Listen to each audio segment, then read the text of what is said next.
What's going on, guys? Plastic Beach X3 back here with another video, and this time we're going to be going over a bunch of deck lists from all the OP-03 leaders, as you see on screen. I'm just going to go through all of the leaders and up to four deck lists from each leader from One Piece Top Decks.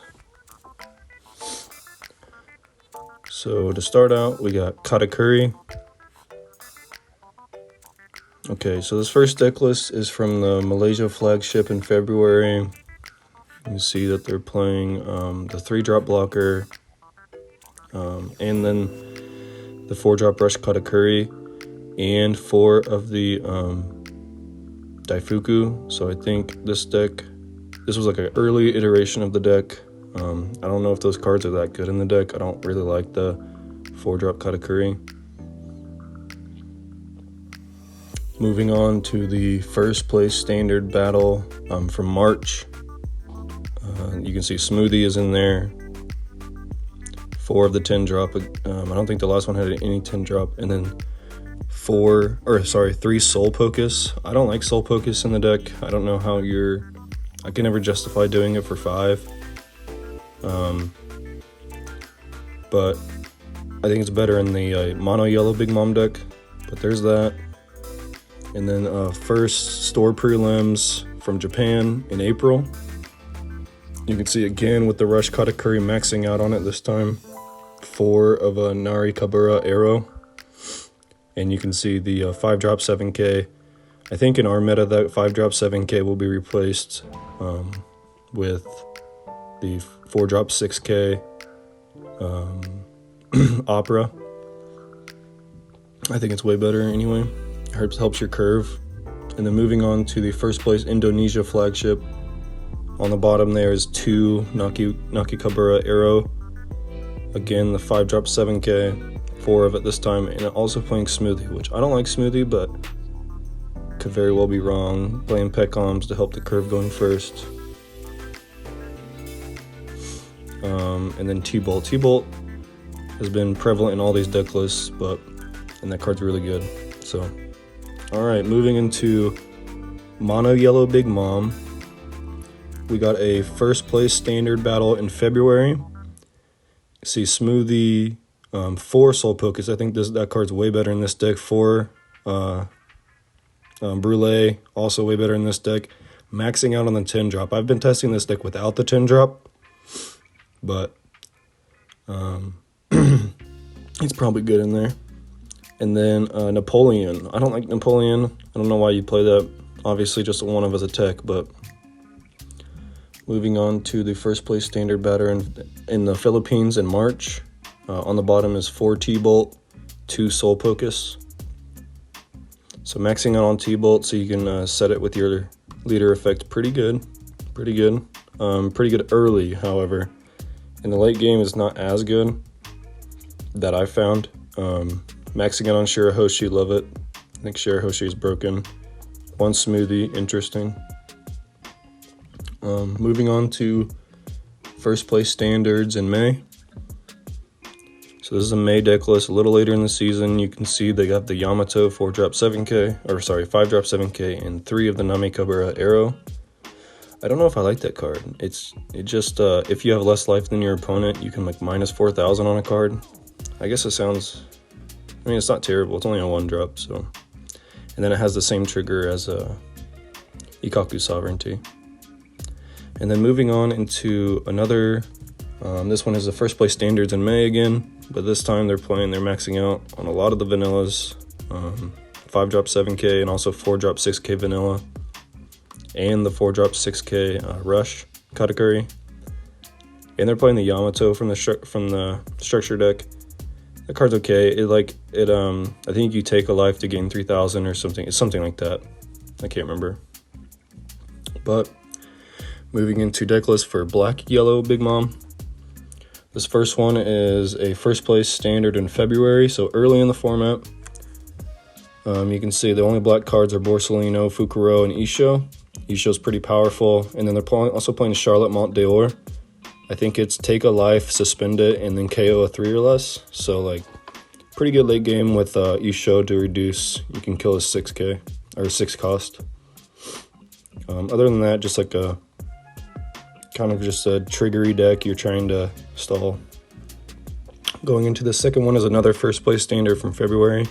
A lot more black cards this time, Sakazuki's, only 1 Isho, and only 2 Fukuro. But maxing out on Shockwave I think is pretty good. Shockwave's kind of broken. And then playing 1 Virgo 2K counter. Interesting. And maxing out also on Big Mom, which seems like not a lot of counter in that deck, but its top end is pretty good. Going into this third one is the first place standards from Malaysia in March. We got a lot more black cards this time. Isho, Garp, Kuzan, Borso, Kuzan, Little Smoker, and all the black events.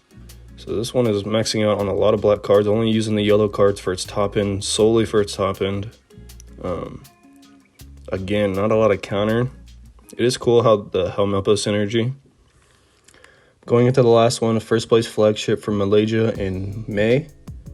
I believe the Queen is supposed to be 4 Shockwave.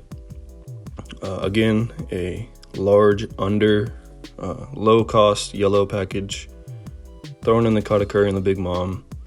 And the only black cards that we're utilizing are the blockers and the event. I think this one will be a lot more standard for our meta. Monte are obviously pretty good. Going into Ace, this first one is a 3v3 in Japan in February. On the bottom there is 3 Crossfire. So this is another early iteration of the deck, playing the buggies, playing the Flame Emperors on Crossfire. Seems pretty good. I think this is what I've seen floating around YouTube a lot, is playing that 9-drop Whitebeard. He's good. It just sucks that, Buggy, Ace, and Whitebeard don't have any counter. The second one is a first place standard in March, utilizing Gordon to capitalize on your 4x Seaquake. This is a striker version, so no buggy, but opting on the Flame Emperor, which I like striker and Flame Emperor. So this was more of what I would play.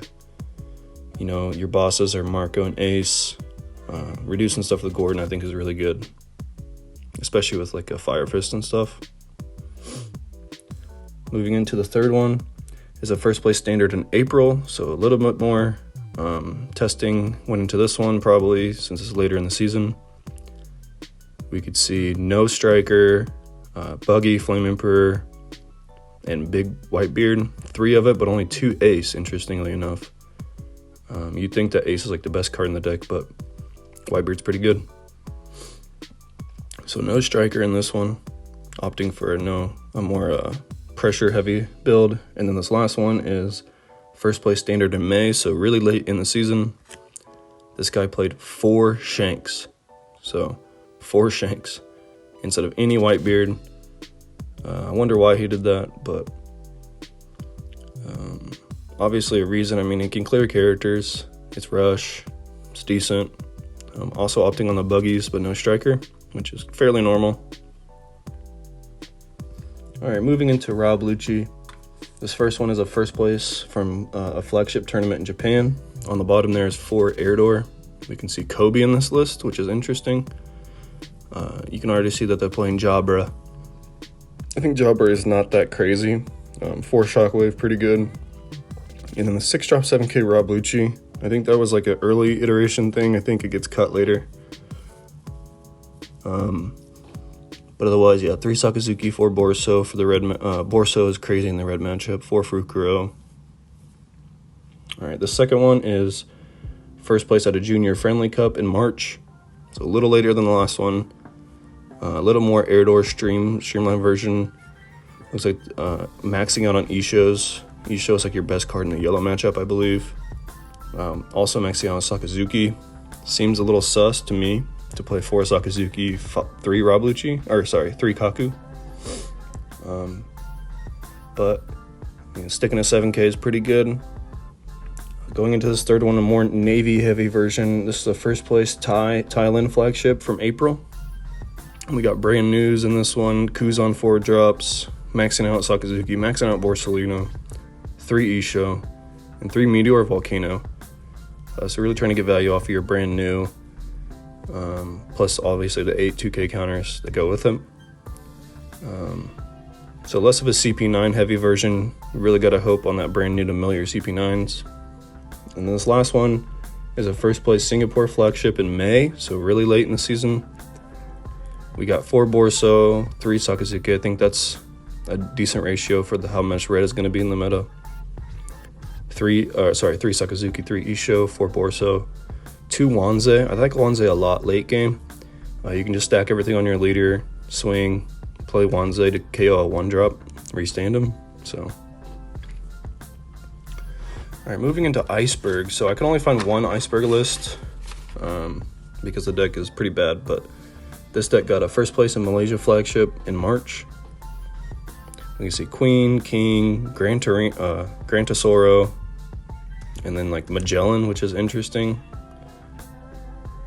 You got to play the 4 Galila, 4 Hell's Judgment, and then just like 4 Rob Lucci. Yep, seems pretty standard from what I've seen. No Searcher though. Oh yeah, it is in there. Sorry. Going into Nami lists, none of these will have Kabaji because they would be irrelevant for ours meta, but this first one is a first place standard from April. So as soon as Kabaji got banned, we're playing 2 7-drop Crocodile. Interesting. One of the Nojiko to bounce things, and then just a bunch of events. We're on the 4 Spada. I love the Impelled Down All-Stars. No Buggy to Searcher though, which is interesting. And deciding to play Aberrac Breakfast over 3,000 Worlds. The second one is a first place Japanese flagship in April. On the bottom there is 4 Sanji Pilaf. We got the 1 Mihawk up there, and the 1 Usopp, so teching out, and 1 Nojiko. I do like the Boodle, 4 Boodle. I think that card's pretty good. It's a blocker mill one. Only 1 Deathwink, interesting, because this trigger is really good. So we're kind of a character heavier version for Bellamere. Going into this third one is a second place from the Junior Friendly Cup in May. So this is a little bit more standard of what I've seen in America being tested. We got 4 Buggy, 4 Dazbones, 4 Kaya, 4 Zeph as the only monsters. Electing to play the Impel Down All-Stars, and 2 Gum Gum Rain, which is I think a flex spot. So only 3 Overheat, which is interesting. And then this last one is a first place standard in May, so pretty late in the season. We got 2 Mihawk, interesting, 4 Gaimon. So you know you're actually going to be swinging at life with this one. You got 4 that blocker that gains 3,000 if there's 20 or more cards in your graveyard, 4 Boodle, 4 Nojiko, 4 Bellamere, and 4 Soka King.